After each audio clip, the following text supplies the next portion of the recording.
नमस्ते। मैं गनीता राय आप सभी के बीच में फिर से दोस्तों। और आज की हमारी वीडियो होने वाली है और वीडियो का टॉपिक जो है बहुत इमोशनल है,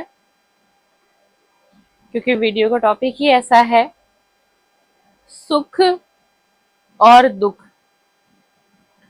सुख और दुख का एक मनुष्य के जीवन में क्या बदलाव लाता है, एक दुख और एक सुख। और क्या इंसान सुख में और दुख में सम रह सकता है? कोई भी व्यक्ति, कोई भी मनुष्य।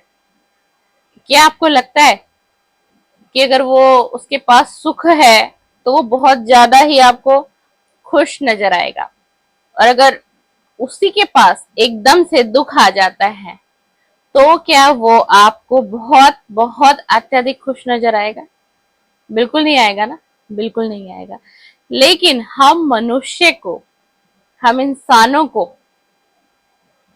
क्या करना चाहिए और कैसे सफर करना चाहिए और कैसे रहना चाहिए कि जब हमारे जीवन में सुख होता है और जब हमारे जीवन में दुख आ जाता है। यानी कि पहले हमारे जीवन में सुख था, अपार सुख था, अपार धन थी, अपार दौलत थी, बेशुमार दौलत थी, सब कुछ था।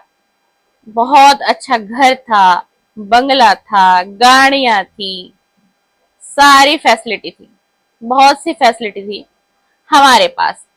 लेकिन अचानक से कुछ ऐसा हुआ, कुछ ऐसा घटित हुआ इंसान की जिंदगी में कि उसे आदत थी ऐश मौज की, खुला पैसा खर्च करने की, हर चीज उसके लिए जो डिजायर करता था, जिस चीज को वो सोच लेता था उस चीज को वो पा लेता था। कुछ ऐसा वक्त था कभी एक व्यक्ति का, और अचानक से उसके जीवन में आ जाता है दुख। मैं आपको समझाने का प्रयास कर रही हूँ, इसलिए मैं बहुत डीपली बताऊंगी इस वीडियो के अंदर, ताकि आप समझ पाए मेरी बात को। एकदम से फिर उस व्यक्ति के जीवन में दुख आ जाता है, और दुख जिसको इतनी ऐश मौज की, आराम की, इतनी सारी फैसिलिटी हो, जिसके पास एक बंगला हो, एक घर बहुत शानदार हो, 3-4 उसके पास गाड़ियां हो, या मैं कहूँ 1 से 2 गाड़ियां हो, एक लग्जरियस लाइफ जिसे हम कहते हैं ना, कि सामने वाला व्यक्ति एक लग्जरियस लाइफ को जी रहा था। और अचानक से ऐसा क्या हुआ उसकी जिंदगी में, कैसे परिवर्तन आ गया उसकी जिंदगी में, और कैसे उसकी जिंदगी इतनी चेंज हो गई? क्यों? क्योंकि उसके जीवन में आ गया दुख, अपार दुख जिसे हम कहते हैं। अब उस व्यक्ति का क्या हाल होगा जिसको इतनी सुख सुविधाओं की आदत थी? क्या वो उस दुख को झेल पाएगा? झेल पाएगा? क्या वो जैसे सुख की घड़ी में अपना जीवन व्यतीत कर रहा था या करता आ रहा था, तो क्या इस दुख की घड़ी में भी वही जीवन जी पाएगा? क्या लगता है आपको? वही जीवन जी पाएगा? नहीं जी पाएगा ना। क्यों? क्योंकि उसके हाथ से वो सभी सुख सुविधाएं जो कि पहले उसके पास थी, वो ईश्वर के माध्यम से थी, परमात्मा के माध्यम से थी। क्योंकि मैं अपनी बहुत सी वीडियो में कहती हूँ कि उस ईश्वर के बिना ना धरती पे एक पत्ता भी नहीं हिलता, एक पत्ता भी नहीं हिलता धरती पर। धरती पे जो भी कार्य हो रहा है सब में उसकी मर्जी समाई हुई है, सब में उसकी मर्जी समाई हुई है। फर्क सिर्फ और सिर्फ हम इंसानों के कर्म पे डिपेंड करता है कि आप और मैं कैसा कर्म कर रहे हैं, अच्छा कर्म कर रहे हैं या बुरा कर्म कर रहे हैं। समझे आप मेरी बात को? वो व्यक्ति इतना विचलित हो जाता है, इतना विचलित हो जाता है, और वो कहता है कैसा दुख आ गया मेरे जीवन में, मैं तो बिल्कुल भी सफर नहीं कर पाऊंगा, क्योंकि मैंने ऐसा जीवन देखा ही नहीं, क्योंकि मैंने ऐसे जीवन की कल्पना ही नहीं की थी। मेरे पास तो पर्याप्त धन था, एक भरा पूरा परिवार मेरे पास था, शोहरत मेरे पास, धन मेरे पास, दौलत मेरे पास, समाज का साथ मेरे पास, परिवार मेरे पास। लेकिन आज उसके जीवन में एक ऐसी घड़ी आ गई कि उसके हाथों से हर चीज निकलती चली गई, चाहे कारण कुछ भी हो, क्योंकि हम यहाँ बात कर रहे हैं एक सुख पे और एक दुख पे। आखिरकार वो इंसान सम नहीं रह पाएगा, वो नहीं रह पाएगा, आप नहीं रह पाएंगे, लेकिन आपको उस घड़ी में क्या करना चाहिए, मैं इस पर यह वीडियो लेके आई हूं। अगर आज बहुत गहरा दुख है, बहुत गहरी तकलीफ है, बहुत ज्यादा, इतनी तकलीफ है, इतनी तकलीफ है कि आप अपने मन की व्यथा भी किसी को नहीं कह सकते, ना ही आप अपने परिवार के किसी सदस्य से अपने दिल का हाल बयां कर सकते हैं, ना ही आप अपने जीवन साथी से यानी कि अपने लाइफ पार्टनर को शेयर कर सकते हैं। आप किसी ऐसे दुख में फंस चुके हैं और आप वहां से निकल नहीं पा रहे हैं। आपने अपने तरफ से बहुत कोशिश कर ली, लेकिन अब आप हिम्मत हार चुके हैं, जिसके कारण आपकी जिंदगी में आ गया बहुत बड़ा दुख, बहुत बड़ा दुख। और जब ये दुख की घड़ी एक मनुष्य के जीवन में आ जाती है ना, क्योंकि कई बार ऐसा होता है जब ये दुख की घड़ी आती है ना, तो ये पूर्व पश्चिम उत्तर दक्षिण चारों दिशाओं से आती है इंसान को तोड़ने के लिए। और इंसान टूटता भी है, टूटता भी है, बिखरता भी है। लेकिन वही एक इंसान जो आज टूट रहा है ना, आज बिखर रहा है ना, अपनी इस जो उसकी परिस्थिति है, वही इंसान एक दिन संवरेगा भी जरूर।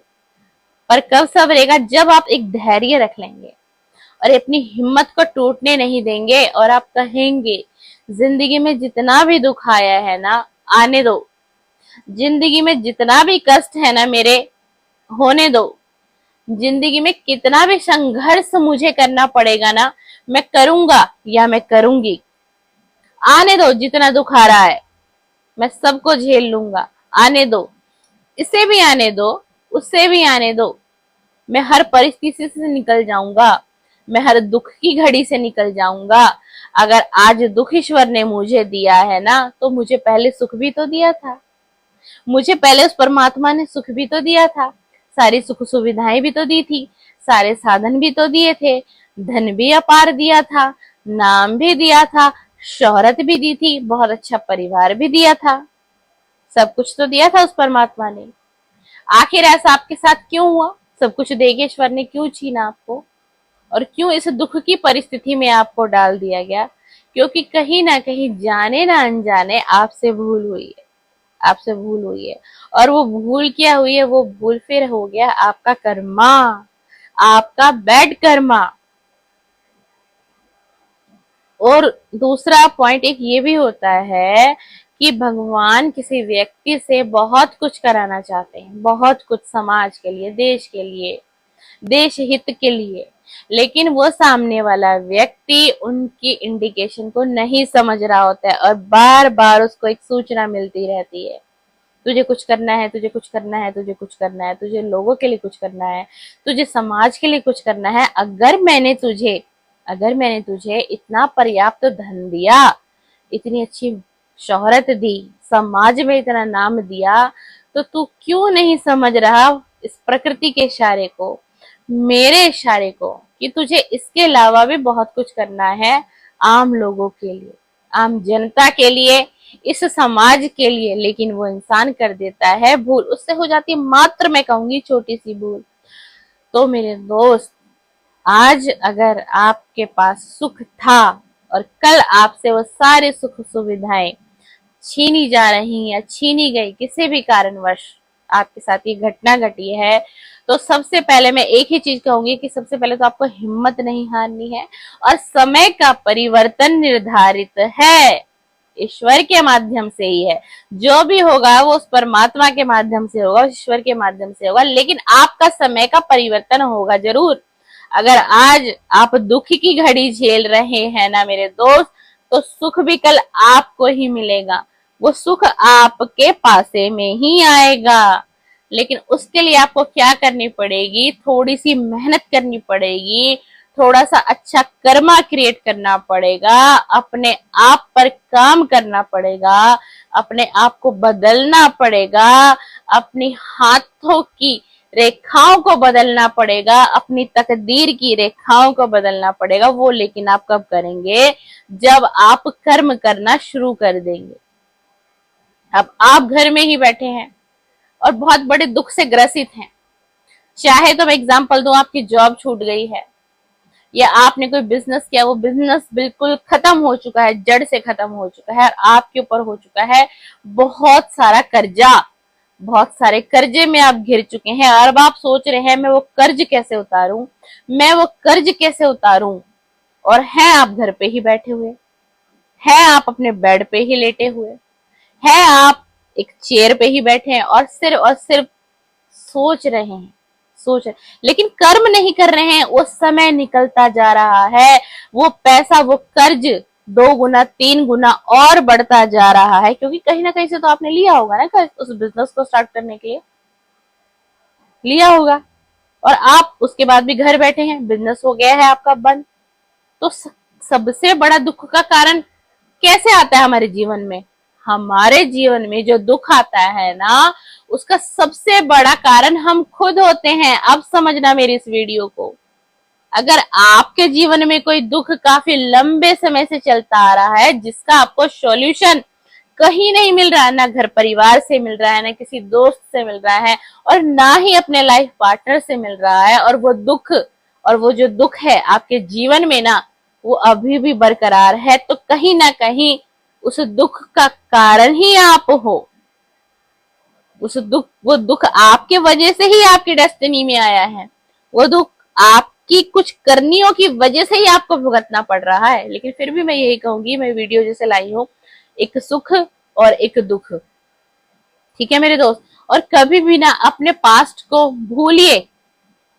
कुछ बातों में मैं कहूंगी अपने पास्ट को भूल जाइए और जिंदगी में आगे बढ़िए। लेकिन आपका कोई संघर्ष का समय था ना, आपका कोई बलिदान का समय था ना, कोई समय आपकी जिंदगी में जहां आपने अपनी पूरी जिंदगी को समर्पण कर दिया किसी एक व्यक्ति के लिए या किसी अपने परिवार के लिए ना, तो वो समय आपको नहीं भूलना है। वो समय आपके माइंड में फीड हो जाना चाहिए, आपके दिल में बस जाना चाहिए वो समय। आप समझें कि आपने वो समय क्यों देखा, वो समय क्यों आया। और अगर आज एक अच्छा समय आपके जीवन में आ गया है ना, तो अपने पुराने समय को हमेशा गांठ बांध के याद रखिए कि वो समय क्यों आया था और आज ये समय क्यों आ गया, इतना अच्छा क्यों? क्योंकि आपने कुछ अच्छा कार्य कर दिया, आपने कुछ बहुत से अच्छे कर्मा को क्रिएट कर दिया, आपने किसी की मदद कर दी, किसी बेसहारा का आप सहारा बन गए, किसी को आपने सपोर्ट कर दिया, चाहे धन से किया चाहे मन से किया आपने, लेकिन आपने किया। इसीलिए ईश्वर ने आपका समय परिवर्तन कर दिया। जो आज आप दुख झेल रहे थे, जो कल आप दुख झेल रहे थे पास्ट में, उसके बाद जो समय बदला ना, आपकी डेस्टिनी में, आपकी तकदीर में, आपके हाथों की लकीरों को बदल दिया गया ईश्वर के माध्यम से, क्योंकि आपने बहुत अच्छा कार्य किया। इसीलिए सुख और दुख कभी भी सुख और दुख ना बरकरार नहीं होते मेरे दोस्त। अगर आज दुख है, अगर आज दुख की घड़ी है, आप रो रहे हैं, आप बिलक रहे हैं, आप बहुत तकलीफ में, आप इतनी तकलीफ में ना, इतनी तकलीफ में है ना कि आप किसी से शेयर नहीं कर पा रहे हैं। कोई आपका करीबी भी है ना, नियर डियर वन, आप उससे भी शेयर नहीं कर पा रहे, आप इतने बड़े दुख में उलझे हुए हैं। आपकी मन की व्यथा जो है ना, वो आप किसी को शेयर नहीं कर पा रहे हैं क्योंकि दुख इतना बड़ा है। तो मेरे दोस्त सब्र करिए, धैर्य रखिए, धैर्य बना के रखिए और सब्र करिए। और अगर किसी के माध्यम से आपके जीवन में कोई दुख आ गया, किसी मनुष्य ने आपको दुख इतना दे दिया जिससे कि आप टूट गए, हताश हो गए, निराश हो गए और आप घर आके बैठ गए मेरे दोस्त, तो फिर से खड़े हो जाइए, फिर से खड़े हो जाइए। आपको बैठना नहीं है, आपको रुकना नहीं है, जिंदगी में आगे बढ़ते रहिए। आज अगर दुख की घड़ी है ना, तो कल सुख भी आपके ही पास आएगा, आपकी डेस्टिनी में ही आएगा वो सुख। क्योंकि मैं फिर कह रही हूँ, समय का परिवर्तन निर्धारित है ईश्वर के माध्यम से, और समय का परिवर्तन जरूर जरूर होना है। आज नहीं तो कल वो समय का परिवर्तन होना है। बस आपको इस दुखी की घड़ी में धैर्य बना के रखना है। और अगर आपके पास सुख है, बहुत ज्यादा अत्यधिक सुख है, तो घमंड नहीं करना है, अहंकार नहीं आना चाहिए आपको। मैं तो ये हो गया, मैं तो वो हो गया, मेरे पास तो 4-4 फ्लैट हो गए, मेरे पास तो यहाँ घर है, मेरे पास 2 गाड़ी है, मेरे पास 3 बंगले हैं, मेरा वहां फार्म हाउस है, मेरे वहां 2-4 होटल चल रहे हैं, है ना। लेकिन पहले ऐसा नहीं था, एकदम से समय का परिवर्तन आया। तो आपके अंदर अहंकार नहीं होना चाहिए। और अगर आपका पुराना पास्ट जो बहुत दर्द से बीता, बहुत कठिनाइयों से आपने बीता, तो उसको याद रखिए।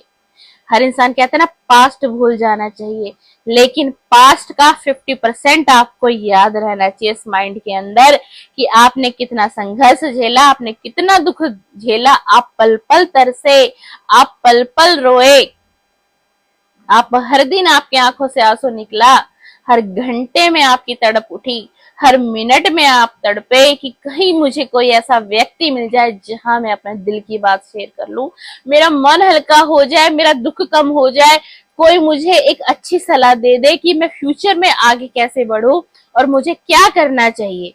लेकिन ऐसा कोई एक व्यक्ति आपको नहीं मिला, जिस कारण आपकी जिंदगी में दुख बढ़ता ही चला गया, बढ़ता ही चला गया। इसलिए अपने पास्ट को कभी मत भूलिएगा। और अगर आज दुख की घड़ी है ना, तो सुख की घड़ी भी आपके ही पास आएगी और आपके हिस्से में आएगी। कोई उस सुख को आपसे नहीं छीन सकता। सिर्फ मन से मजबूत होना है और धैर्य बना के रखना है, सिर्फ धैर्य बना के रखना है और किसी के बहकावे में नहीं आना। कभी किसी गलत कार्य के प्रति आपका मन आगे नहीं बढ़ना चाहिए, चाहे आपके जीवन में कितना संघर्ष हो, कितना भी दुख हो, लेकिन कभी भी ना, कभी भी मेरे दोस्त गलत दिशा में नहीं जाना है। विश्वास करना है उस भगवान के ऊपर, क्योंकि सुख भी उसकी देन है और दुख भी उसी की देन है। सुख भी उसकी देन है और दुख भी उसी की देन है। तो समय का परिवर्तन आपकी डेस्टिनी में, आपकी तकदीर में, आपके इन हाथों की लकीरों में जरूर कर देगा, पक्का कर देगा। वीडियो बहुत लंबी हो चुकी है, 17 मिनट के आसपास की वीडियो होगी, उसके लिए माफी चाहूंगी। आपको मेरी अगर आज की वीडियो पसंद आती है तो मेरी वीडियो को लाइक करते जाइएगा, शेयर करिएगा, कमेंट्स करिएगा। थैंक यू, धन्यवाद, शुक्रिया।